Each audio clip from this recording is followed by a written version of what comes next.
सियावर रामचंद्र की जय।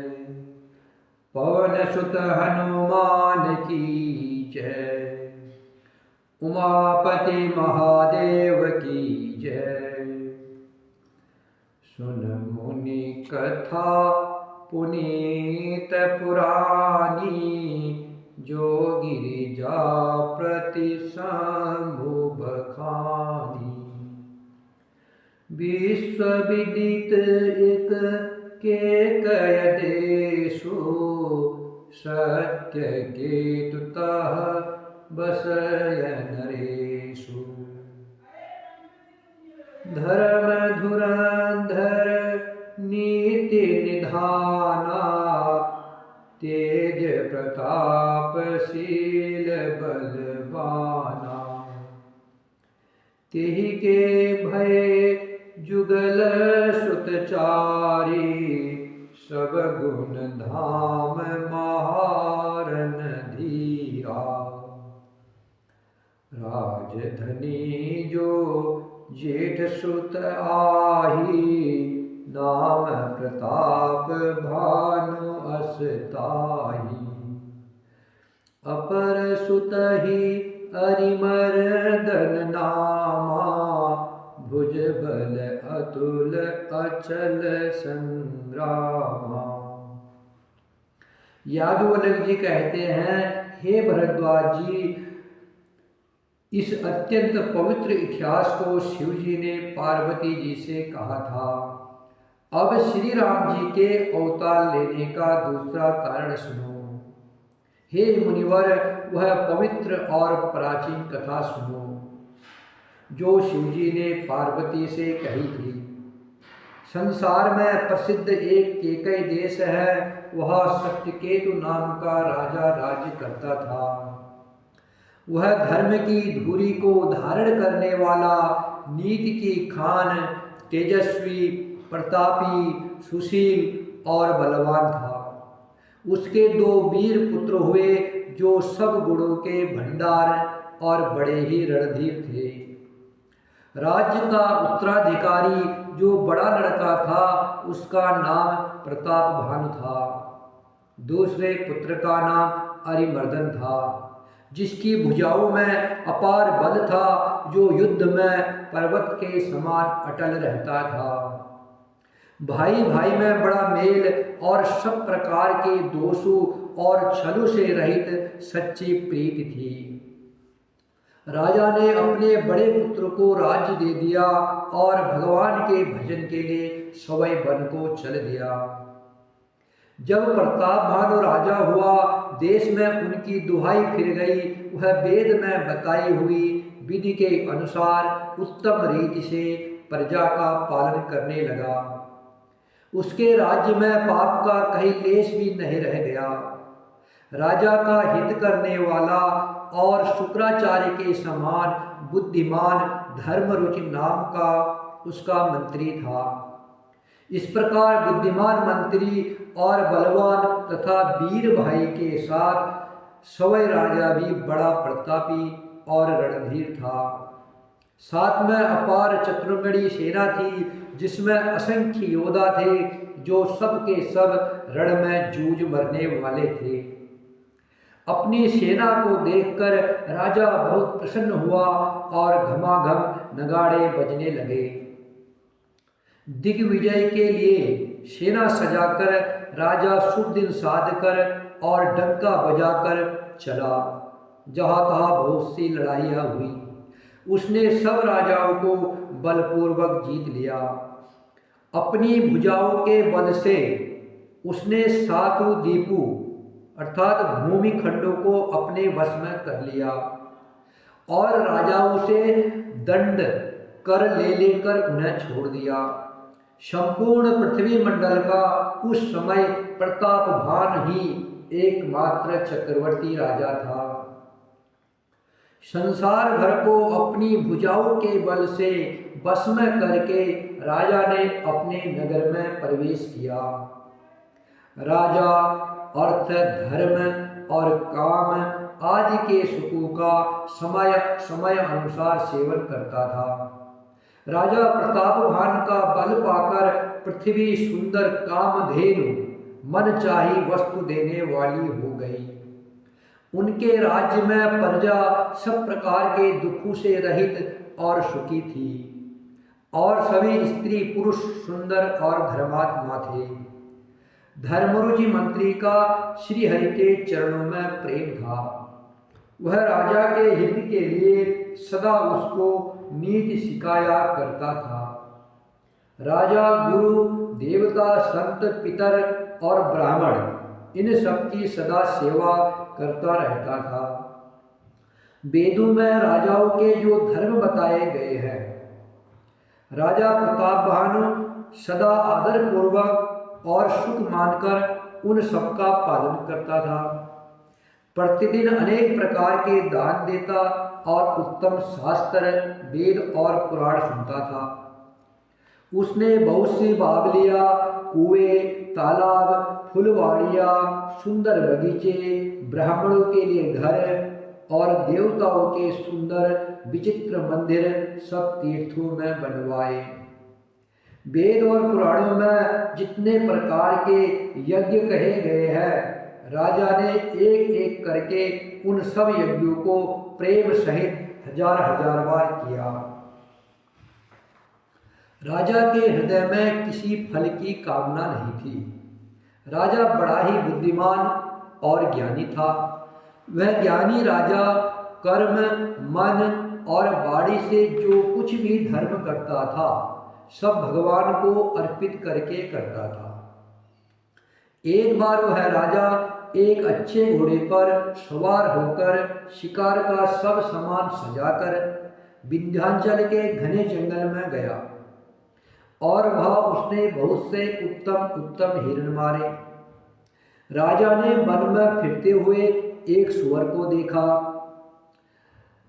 दांतों के कारण वह ऐसा दिख पड़ता था मानो चंद्रमा को मुंह में पकड़कर राहु वन में आ छिपा हो।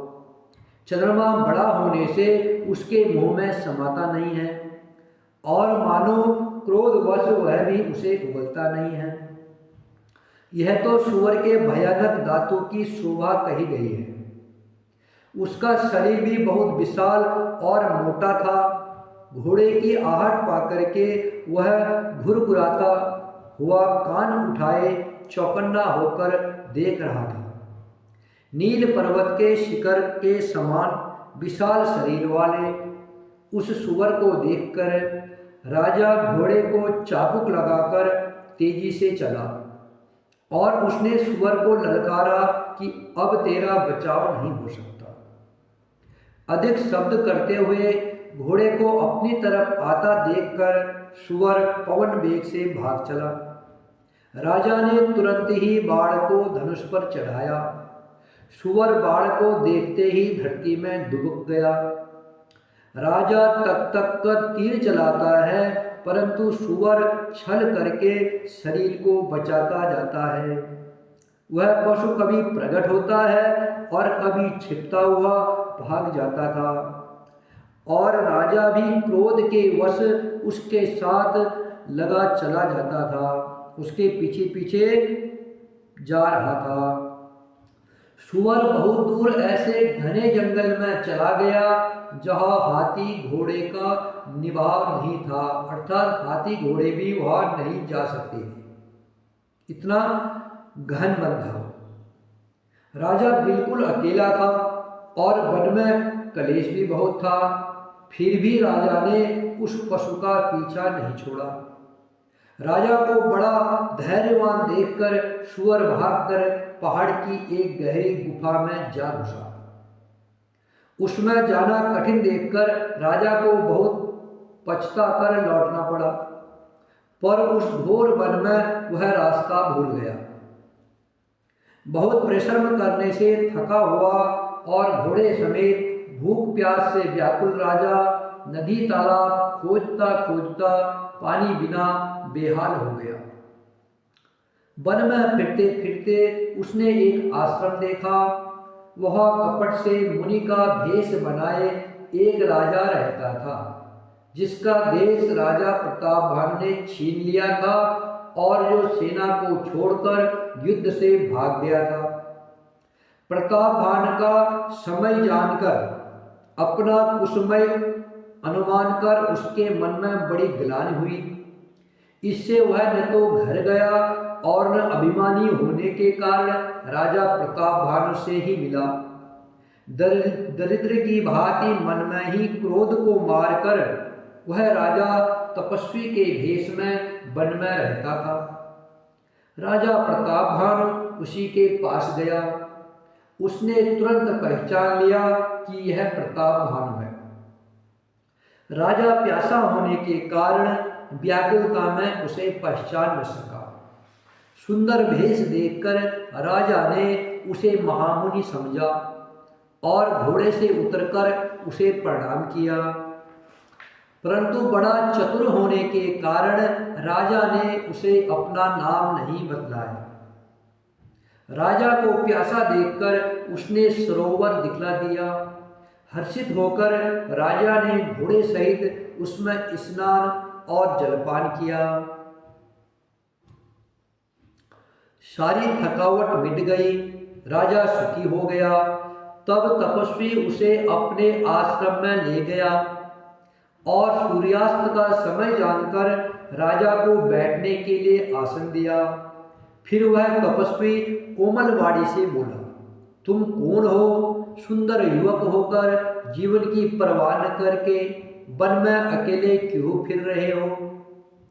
तुम्हारे चक्रवर्ती राजा के से लक्षण देखकर मुझे बड़ी दया आती है। राजा ने कहा, हे मुनीश्वर, प्रतापभान नाम का एक राजा है। मैं उसका मंत्री हूँ। शिकार के लिए फिरते हुए राह भूल गया हूँ। बड़े भाग्य से यहाँ आकर मैंने आपके चरणों के दर्शन पाए हैं। हमें आपका दर्शन दुर्लभ था।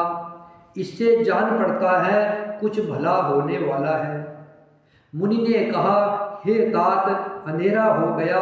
तुम्हारा नगर यहाँ से 70 योजन पर है।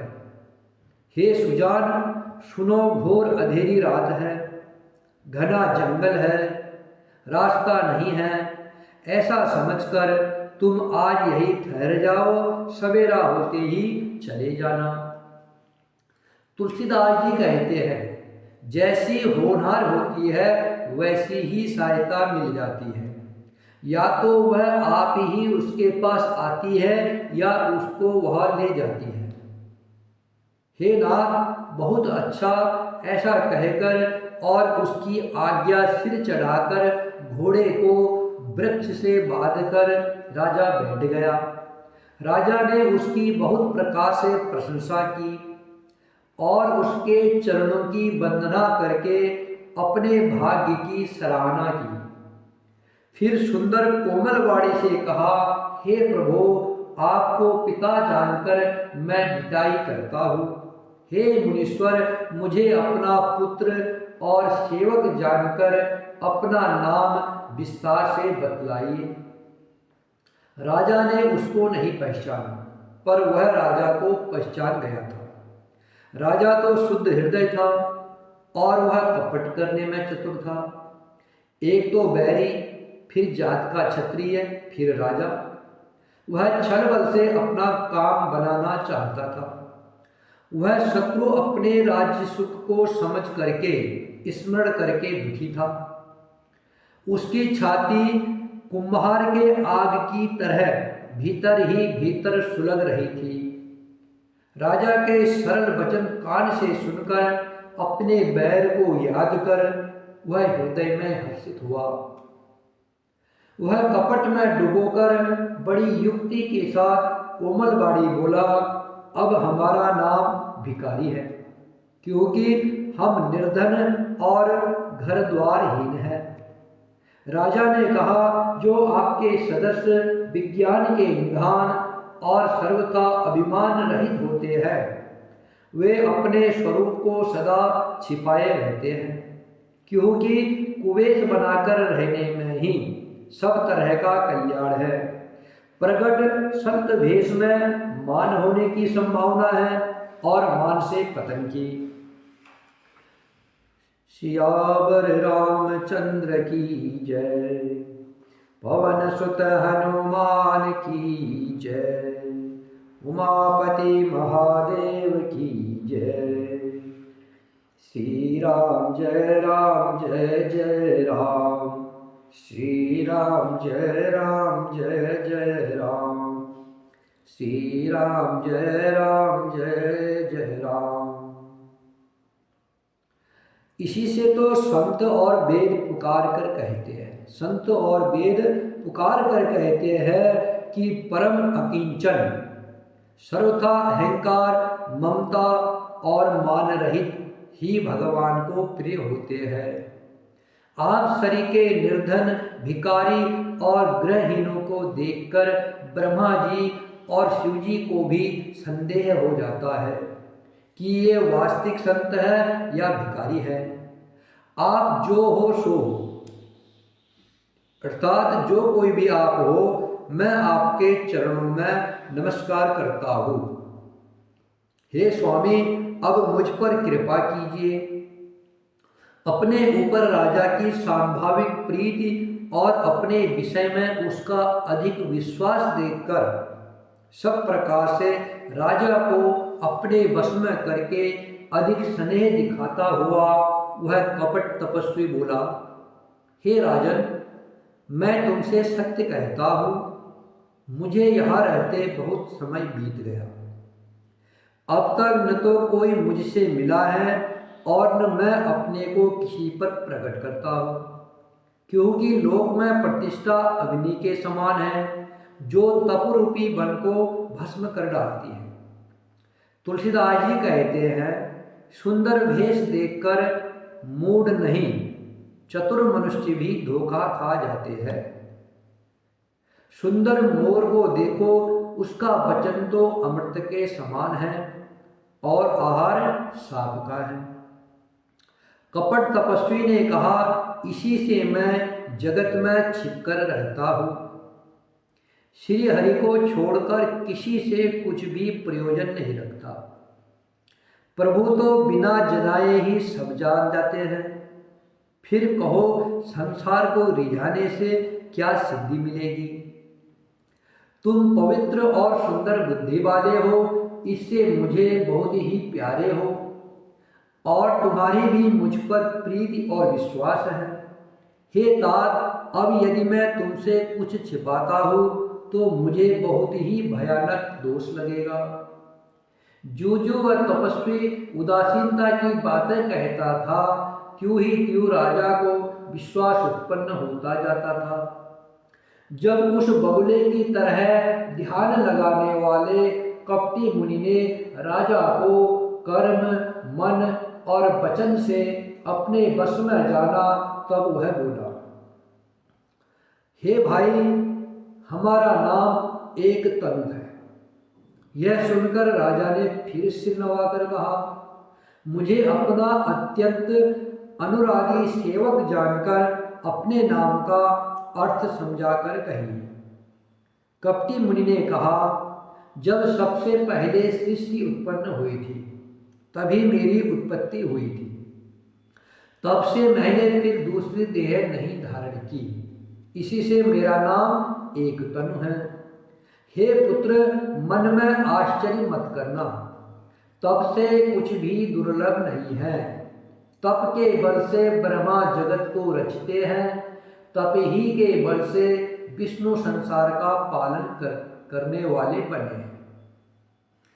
तप बल ते जग सृजय विधाता, तप बल विष्णु भये परित्राता।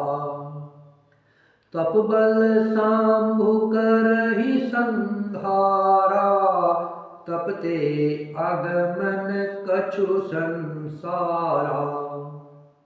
भयउ निरपय सुनि अति अनुरागा, कथा पुरातन कहे सुलागा।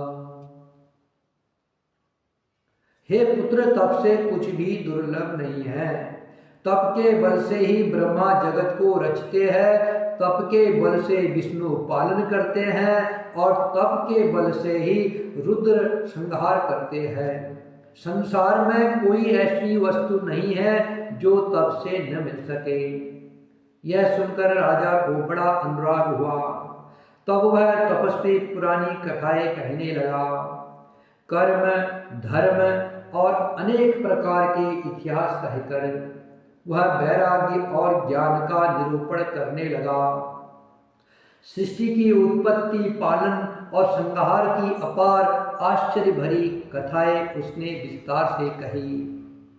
राजा सुनकर उस तपस्वी के वश में हो गया। तब वह उसे अपना नाम बताने लगा।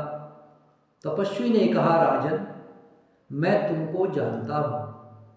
तुमने कपट किया है, वह मुझे अच्छा लगा। हे राजन, ऐसी नीति है कि राजा लोग जहाँ तहाँ अपना नाम नहीं कहते।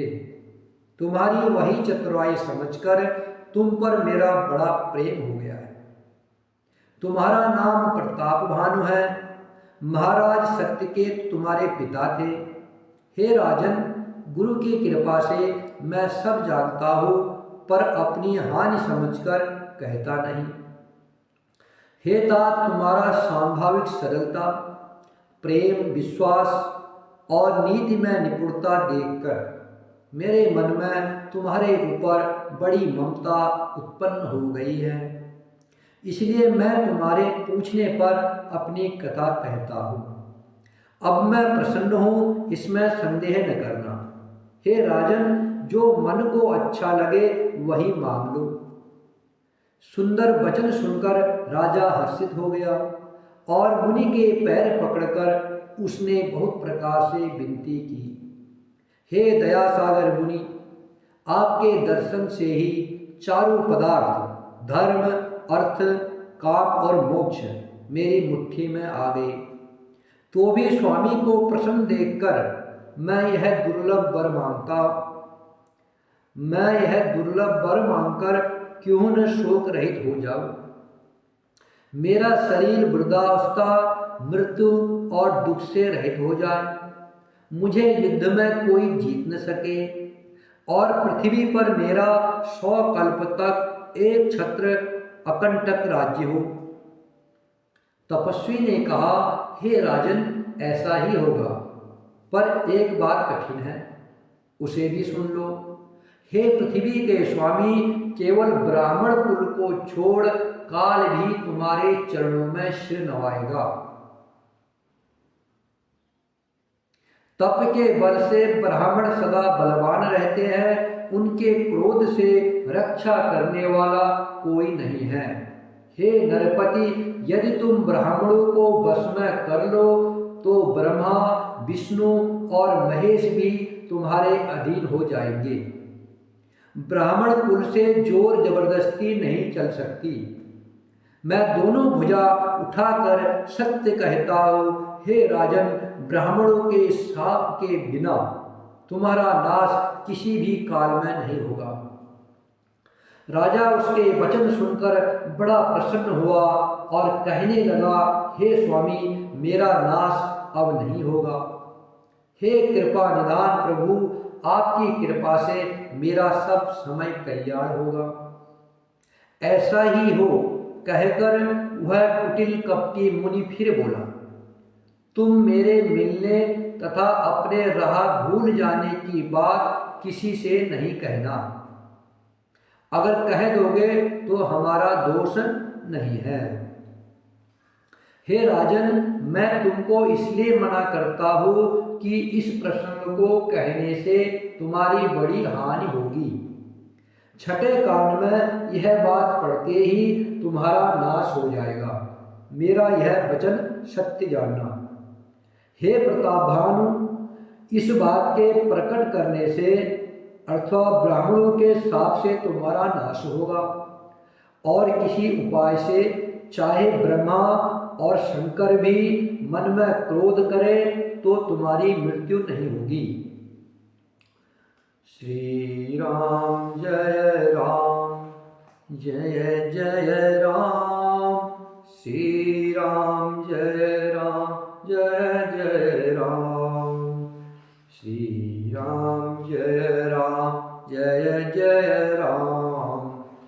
राम जय जय राम। राजा प्रताप भानु ने मुनि के चरण पकड़कर कहा, हे तपस्वी, हे स्वामी, सत्य ही है। ब्राह्मण और गुरु के क्रोध से कहिए कौन रक्षा कर सकता है। यदि ब्रह्मा भी क्रोध करे तो गुरु बचा लेते हैं, पर गुरु से विरोध करने पर जगत में कोई भी बचाने वाला नहीं है।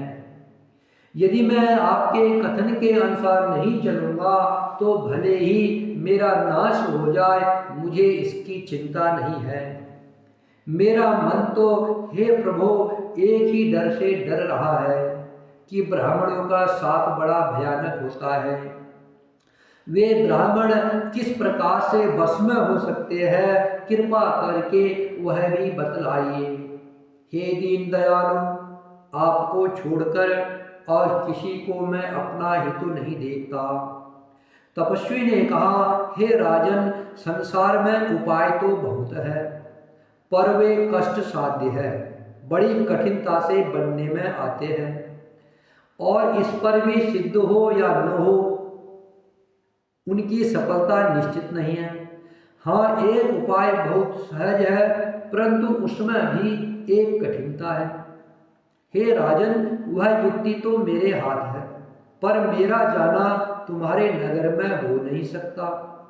जब से पैदा हुआ हूँ तब से आज तक मैं किसी के घर अर्थात गांव नहीं गया, परंतु यदि नहीं जाता हूँ तो तुम्हारा काम बिगड़ता है।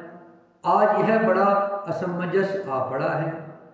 यह सुनकर राजा कोमल वाणी से बोला, हे नाथ, वेदों में ऐसी नीति कही है कि बड़े लोग छोटे पर स्नेह करते ही हैं।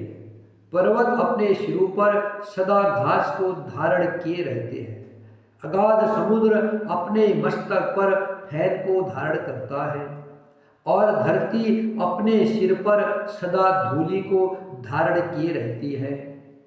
ऐसा कहकर राजा ने मुनि के चरण पकड़ लिए और कहा, हे स्वामी, कृपा कीजिए, आप संत हैं, दीन दयालु हैं, अतः हे प्रभु, मेरे लिए इतना कष्ट अवश्य सहिए।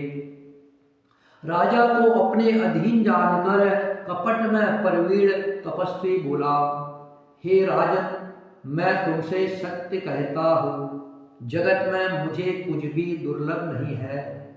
मैं तुम्हारा काम अवश्य करूँगा, क्योंकि तुम मन, वाणी और शरीर से मेरे भक्त हो। पर योग, युक्ति, तप और मंत्र का प्रभाव तभी फलीभूत होता है जब वे छिपाकर किए जाते हैं। हे नरपति, मैं यदि रसोई बनाऊं और तुम उसे परोसो और मुझे कोई जानने न पावे, तो उस अन्न को जो जो खाएगा सो सो तुम्हारा आज्ञाकारी बन जाएगा। यही नहीं, उन भोजन करने वालों के घर भी जो कोई भोजन करेगा, हे राजन, वह भी तुम्हारे अधीन हो जाएगा। हे राजन, जाकर यही उपाय करो और वर्ष भर भोजन कराने का संकल्प कर लेना। नित्य नए 1 लाख ब्राह्मणों को कुटुंब सहित निमंत्रित करना। मैं तुम्हारे संकल्प के 1 वर्ष तक प्रतिदिन भोजन बना दिया करूंगा। हे राजन, इस प्रकार बहुत ही थोड़े परिश्रम से सब ब्राह्मण तुम्हारे वश में हो जाएंगे। ब्राह्मण हवन, यज्ञ और सेवा पूजा करेंगे तो उस प्रसंग से देवता भी सहज में ही वश में हो जाएंगे। मैं एक और पहचान तुमको बताए देता हूँ कि मैं इस रूप से कभी नहीं आऊँगा। हे राजन, मैं अपनी माया से तुम्हारे पुरोहित को हरलाऊंगा। तप के बल से उसे अपने समान बनाकर 1 वर्ष तक यहाँ रहूँगा, 1 वर्ष तक यहाँ रखूँगा। और हे राजन सुनो, मैं उसका रूप बनाकर सब प्रकार से तुम्हारा काम सिद्ध करूँगा। हे राजन, रात बहुत बीत गई है, अब सो जाओ, आज से तीसरे दिन मुझसे तुम्हारी भेंट होगी। तप के बल से मैं घोड़े सहित तुमको सोते ही मैं घर पहुंचा दूंगा। मैं वही पुरोहित का भेष धरकर आऊंगा। जब एकांत में तुमको बुलाकर सब कथा सुनाऊंगा, तब तुम मुझे पहचान लेना। राजा ने आज्ञा मानकर शयन किया और वह कपट ज्ञानी आसन पर जा बैठा। राजा थका हुआ खूब गहरी नींद में सो गया, पर वह कपटी कैसे सोता, उसे तो बहुत चिंता हो रही थी। उसी समय वहाँ कालकेतु राक्षस आया, जिसने सुअर बनकर राजा को भटकाया था। वह तपस्वी राजा का बड़ा मित्र था और खूब छल प्रपंच जानता था।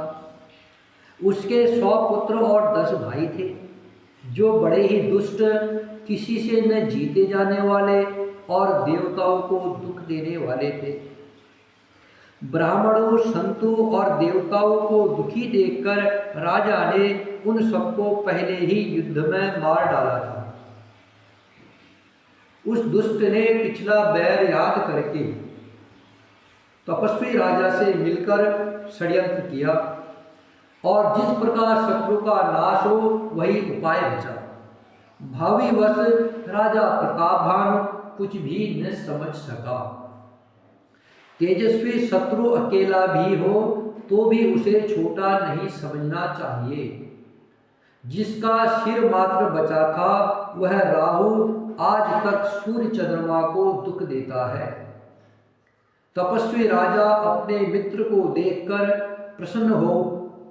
प्रसन्न हुआ और सुखी हुआ। उसने मित्र को सब कथा कह सुनाई। तब राक्षस आनंदित होकर बोला, हे राजन सुनो, जब तुमने मेरे कहने के अनुसार इतना काम कर लिया तो अब मैंने शत्रु को काबू में कर ही लिया। तुम अब चिंता त्याग कर सो जाओ। विधाता ने बिना ही दवा के रोग दूर कर दिया। कुल सहित शत्रु को जड़ मूल से उखाड़ बहाकर चौथे दिन मैं तुमसे आ मिलूंगा। इस प्रकार तपस्वी राजा को खूब दिलासा देकर वह महामायावी और अत्यंत क्रोधी राक्षस चला। उसने प्रतापभानु राजा को घोड़े सहित क्षण भर में घर पहुंचा दिया। राजा को रानी के पास सुलाकर घोड़े को अच्छी तरह से घुड़साल में बांध दिया। फिर वह राजा के पुरोहित को उठा ले आया और माया से उसकी बुद्धि को भ्रम में डालकर उसे उसने पहाड़ की खोह में ला रखा। वह आप पुरोहित का रूप बनाकर उसकी सुंदर सेज पर जा लेटा। राजा सवेरा होने से पहले ही जागा और अपना घर देखकर उसने बड़ा ही आश्चर्य माना। मन में मुनि की महिमा का अनुमान करके वह धीरे से उठा, जिसमें रानी न जान पावे। फिर उसी घोड़े पर चढ़कर वन को चला गया। नगर के किसी भी स्त्री पुरुष ने नहीं जाना। दोपहर बीत जाने पर राजा आया। घर घर उत्सव होने लगे और बधावा बजने लगा। जब राजा ने पुरोहित को देखा तब वह उसी कार्य का स्मरण कर उसे आश्चर्य से देखने लगा। राजा को 3 दिन युग के समान बीते। उसकी बुद्धि कपटी मुनि के चरणों में लगी रही। निश्चित समय जानकर पुरोहित बना हुआ राक्षस आया और राजा के साथ की हुई गुप्त सलाह के अनुसार उसने अपने सब विचार उसे समझाकर कह दिए। संकेत के अनुसार गुरु को उस रूप में पहचान कर राजा प्रसन्न हुआ। भ्रमवश उसे चेत न रहा कि यह तापस मुनि है या कालकेतु राक्षस। उसने तुरंत 1 लाख उत्तम ब्राह्मणों को कुटुंब सहित निमंत्रण दे दिया। पुरोहित ने 6 रस और 4 प्रकार के भोजन, जैसा कि वेदों में वर्णन है, बनाए। उसने मायामय रसोई तैयार की और इतने व्यंजन बनाए जिन्हें कोई गिन नहीं सकता। अनेक प्रकार के पशुओं का मांस पकाया, उसमें उस दुष्ट ने ब्राह्मणों का मांस मिला दिया। सब ब्राह्मणों को भोजन के लिए बुलाया और चरण धोकर आदर सहित बैठाया। जो ही राजा परोसने लगा, उसी काल कालकेतु कृत आकाशवाणी हुई, हे ब्राह्मणों, उठ उठकर अपने घर जाओ। यह अन्न मत खाना, इसके खाने में बड़ी हानि है। रसोई में ब्राह्मणों का मांस मना है। आकाशवाणी का विश्वास मानकर सब ब्राह्मण उठ खड़े हुए। राजा व्याकुल हो गया, उसकी बुद्धि मोह में भूली हुई थी। होनहारवश उसके मुंह से एक बात भी न निकली। तब ब्राह्मण क्रोध सहित बोल उठे। उन्होंने कुछ भी विचार नहीं किया। अरे मूर्ख राजा, तू जाकर परिवार सहित राक्षस हो जा। रे नीच क्षत्रिय, तूने तो परिवार सहित ब्राह्मणों को बुलाकर उन्हें नष्ट करना चाहा था। ईश्वर ने हमारे धर्म की रक्षा की है, अब तो परिवार सहित नष्ट हो जा। 1 वर्ष के भीतर तेरा नाश हो जाए, तेरे कुल में कोई पानी देने वाला तक न रहेगा। साफ सुनकर राजा भय के मारे अत्यंत व्याकुल हो गया। फिर सुंदर आकाशवाणी हुई, हे ब्राह्मणों, तुमने विचार कर साप नहीं दिया। राजा ने कुछ भी अपराध नहीं किया। आकाशवाणी सुनकर सब ब्राह्मण चकित हो गए। तब राजा वहां गया जहां भोजन बना था। देखा तो वहां न भोजन था, न रसोईया ब्राह्मण ही था। तब राजा मन में अपार चिंता करता हुआ लौटा। उसने ब्राह्मणों को सब वृत्तांत सुनाया और बड़ा ही भयभीत और व्याकुल होकर वह पृथ्वी पर गिर पड़ा। श्री राम जय राम जय जय राम, श्री राम जय जय राम, श्री राम जय जय राम, श्री राम जय राम। हे राजन, यद्यपि तुम्हारा दोष नहीं है तो भी होनहार नहीं मिटता। ब्राह्मणों का शाप बहुत ही भयानक होता है, यह किसी तरह भी टाले टल नहीं सकता। ऐसा कहकर सब ब्राह्मण चले गए। नगरवासियों ने यह समाचार पाया तो वे चिंता करने और विधाता को दोष देने लगे। जिसने हंस बनाते बनाते कौवा कर दिया, ऐसे पुण्यात्मा राजा को देवता बनना चाहिए था, सो राक्षस बना दिया। पुरोहित को उसके घर पहुंचाकर कालकेतु ने कपटी तपस्वी को खबर दी। उस दुष्ट ने जहां कहा पत्र भेजे, जिससे सब बैरी राजा सेना सजा सजाकर चढ़ दौड़े और उन्होंने डंका बजाकर नगर को घेर लिया। नित्य प्रति अनेक प्रकार से लड़ाई होने लगी। प्रताप भानु के सब योद्धा शूरवीरों की करनी करके रण में जूझ मरे। राजा भी भाई सहित खेत रहा। सत्यकेतु के कुल में कोई नहीं बचा। ब्राह्मणों का साथ झूठा कैसे हो सकता था। शत्रु को जीत कर नगर को बसाकर सब राजा विजय और यश पाकर अपने अपने नगर को चले गए। याज्ञवल्क्य जी कहते हैं, हे भरद्वाज, विधाता जब जिसके विपरीत होते हैं तब उसके लिए धूल सुमेर पर्वत के समान, पिता यम के समान और रस्सी सांप के समान हो जाती है। हे मुनि सुनो, समय पाकर वही राजा परिवार सहित रावण नामक राक्षस हुआ। उसके 10 सिर और 20 भुजाएं थी और वह बड़ा भी प्रचंड शूरवीर था। अरिमर्दन नामक जो राजा का छोटा भाई था, वह बल का धाम कुंभकर्ण हुआ। उसका जो मंत्री था, जिसका नाम धर्मरुचि था, वह रावण का सौतेला छोटा भाई हुआ। उसका विभीषण नाम था, जिसे सारा जगत जानता है। वह विष्णु भक्त और ज्ञान विज्ञान का भंडार था।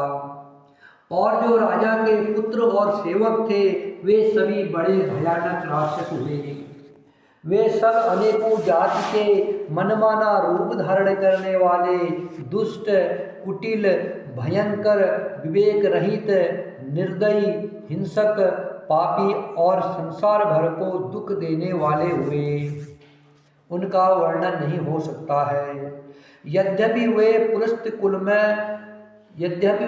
पुलस्त ऋषि के पवित्र, निर्मल और अनुपम कुल में उत्पन्न हुए, तथापि ब्राह्मणों के शाप के कारण वे सब पाप रूप हुए। तीनों भाइयों ने अनेक प्रकार की बड़ी ही कठिन तपस्या की, जिसका वर्णन नहीं हो सकता। तप देखकर ब्रह्मा जी उनके पास गए और बोले, हे तात, मैं प्रसन्न हूँ, वर मांगो। श्री राम जय राम, जय जय राम। श्री राम जय राम, जय जय राम। श्री राम जय राम, जय जय राम। रावण ने विनय करके और चरण पकड़कर कहा, हे जगदीश्वर, वानर और मनुष्य, इन दो जातियों को छोड़कर हम और किसी के मारे न मरे, यह वर दे दो। शिवजी कहते हैं, मैंने और ब्रह्मा ने मिलकर उसे वर दिया कि ऐसा ही हो, तुमने बड़ा तप किया है। फिर ब्रह्मा जी कुंभकर्ण के पास गए। उसे देखकर उनके मन में बड़ा आश्चर्य हुआ। जो यह दुष्ट नित्य आहार करेगा तो सारा संसार ही उजाड़ हो जाएगा। ऐसा विचार कर ब्रह्मा जी ने सरस्वती जी को प्रेरणा करके उसकी बुद्धि फेर दी। उसने 6 महीने की नींद मांगी। फिर ब्रह्मा जी विभीषण के पास गए और बोले, हे पुत्र, वर मांगो। उसने भगवान के चरण कमलों में निष्काम और अनन्य प्रेम मांगा। उनको वर दे करके ब्रह्मा जी चले गए और वे तीनों भाई हर्षित होकर अपने घर लौट आए। मई दानव की मंदोदरी नाम की कन्या परम सुंदरी और स्त्रियों में शिरोमणि थी। मई ने उसे लाकर रावण को दिया। उसने जान लिया कि यह राक्षसों का राजा होगा। अच्छी स्त्री पाकर रावण प्रसन्न हुआ और फिर उसने जाकर दोनों भाइयों का विवाह कर दिया। समुद्र के बीच में त्रिकूट नामक पर्वत पर ब्रह्मा का बनाया हुआ एक बड़ा भारी किला था। मई दानव ने उसको फिर से सजा दिया। उसमें मणियों से जड़े हुए सोने के अनगिनत महल थे। जैसे नागपुल के रहने की पाताल लोक में भोगावती पुरी है और इंद्र के रहने की स्वर्गलोक में अमरावती पुरी है, उनसे भी अधिक सुंदर और बांका वह दुर्ग था। जगत में उसका नाम लंका प्रसिद्ध हुआ। उसे चारों ओर से समुद्र की अत्यंत गहरी खाई घेरे हुए है। उस दुर्ग के मणियों से जड़ा हुआ सोने का मजबूत परकोटा है, जिसकी कारीगरी का वर्णन नहीं किया जा सकता। भगवान की प्रेरणा से जिस कल्प में जो राक्षसों का राजा रावण होता है, वही शूर, प्रतापी, अतुलित बलवान अपनी सेना सहित उस पुरी में बसता है। वहाँ बड़े बड़े योद्धा राक्षस रहते थे। देवताओं ने उन सबको युद्ध में मार डाला। अब इंद्र की प्रेरणा से वहाँ कुबेर के 1 करोड़ रक्षक यक्ष लोग रहते हैं। रावण को कहीं ऐसी खबर मिली, तब उसने सेना सजाकर किले को जा घेरा। उस बड़े विकट योद्धा और उसकी बड़ी सेना को देखकर यक्ष अपने प्राण लेकर भाग गए। तब रावण ने घूम फिरकर सारा नगर देखा। उसकी चिंता मिट गई और उसे बहुत ही सुख हुआ। उस पुरी को स्वाभाविक ही सुंदर और दुर्गम अनुमान करके रावण ने वहाँ अपनी राजधानी कायम की। योग्यता के अनुसार घरों को बांटकर रावण ने सब राक्षसों को सुखी किया। एक बार वह कुबेर पर चढ़ दौड़ा और उससे पुष्पक विमान को जीत कर ले आया। फिर उसने जाकर के खिलवाड़ ही में कैलाश पर्वत को उठा लिया और मानो अपनी भुजाओं का बल तोलकर बहुत सुख पाकर के वह वहां से चला गया। सुख संपत्ति, पुत्र, सेना, सहायक, जय, प्रताप, बल, बुद्धि और बड़ाई, यह सब उसके नित्य नए बढ़ते जाते थे, जैसे प्रत्येक लाभ पर लोभ बढ़ता है। अत्यंत बलवान कुंभकर्ण सा उसका भाई था, जिसके जोड़ का योद्धा जगत में पैदा ही नहीं हुआ। वह मदिरा पीकर 6 महीने सोया करता था।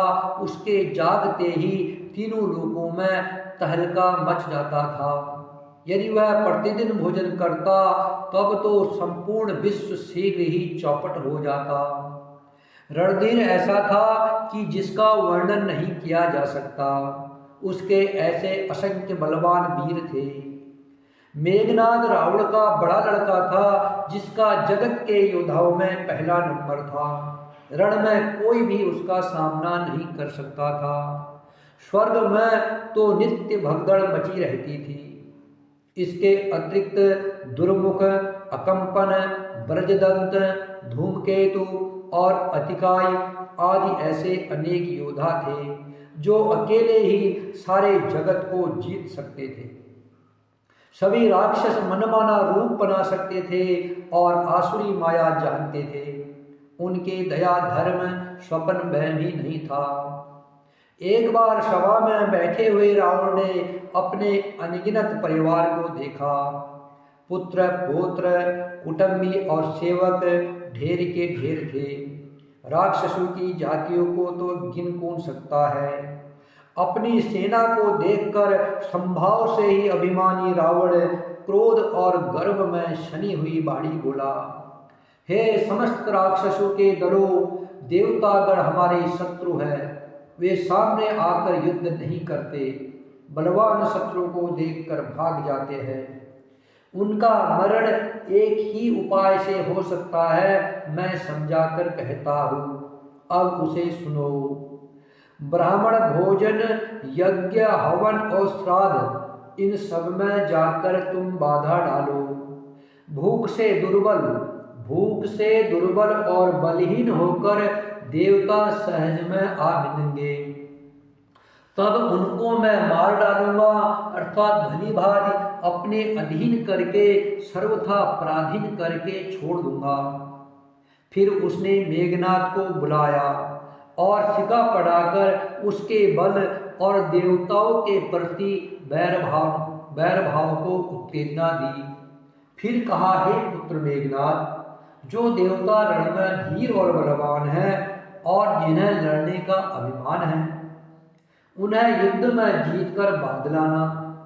बेटे ने उठकर पिता की आज्ञा को शिरोधार्य किया।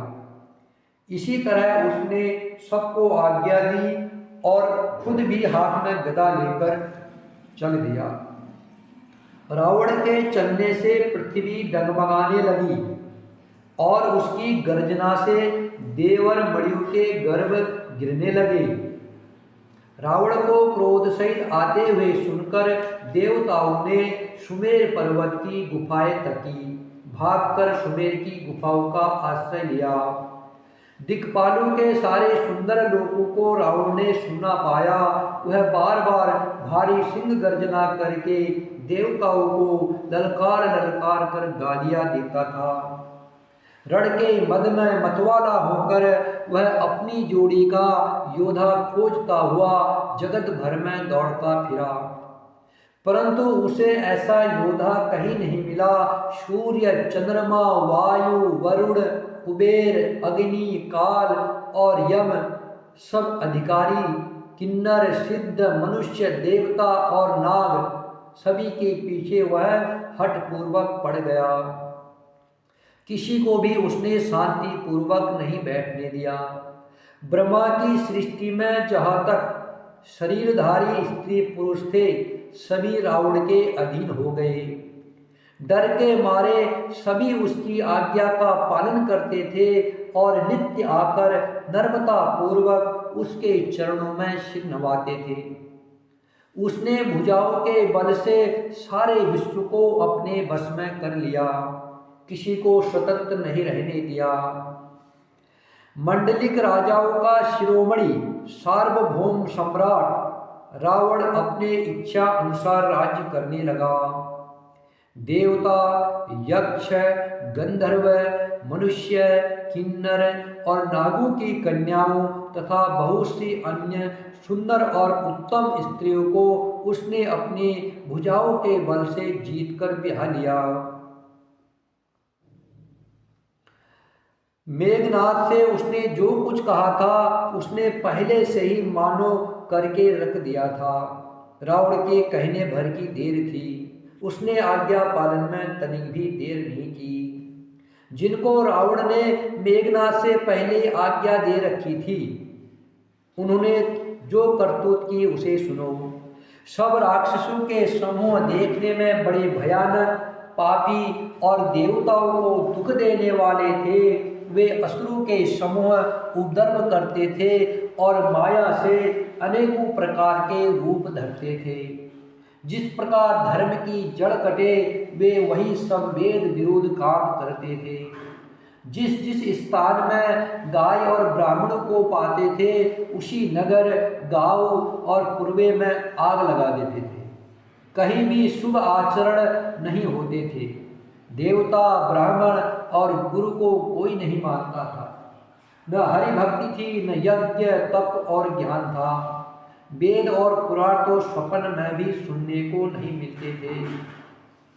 जप, योग, वैराग्य, तप, यज्ञ में भाग पाने की बात रावण कहीं कानों से सुन पाता तो सवै उठ दौड़ता। कुछ भी रहने नहीं पाता, वह सबको पकड़कर विध्वंस कर डालता था। संसार में ऐसा भ्रष्ट आचरण फैल गया कि धर्म तो कानों में सुनने में भी नहीं आता था। जो कोई वेद और पुराण कहता, उसको बहुत तरह से त्रास देता और देश से निकाल देता था। राक्षस लोग जो घोर अत्याचार करते थे, उसका वर्णन नहीं किया जा सकता। हिंसा पर ही जिनकी प्रीति है, उनके पापों का क्या ठिकाना। पराये धन और पराई स्त्री पर मन चलाने वाले दुष्ट, चोर और जुआरी बहुत बढ़ गए। लोग माता पिता और देवताओं को नहीं मानते थे और साधु की सेवा करना तो दूर, उल्टा उनसे सेवा कराते थे। श्री शिवजी कहते हैं, हे भवानी, जिनके ऐसे आचरण है, उन सब प्राणियों को राक्षस ही समझना। इस प्रकार धर्म के प्रति लोगों की अतिशय ग्लानि देख करके पृथ्वी अत्यंत भयभीत एवं व्याकुल हो गई। श्री राम जय राम जय जय राम, श्री राम जय जय राम, श्री राम जय जय राम, श्री राम जय जय राम, श्री राम जय जय राम, श्री राम जय राम। श्यावर रामचंद्र की जय, पवन सुत हनुमान की जय, उमापति महादेव की जय। राम सिया राम जय जय राम, राम सिया राम।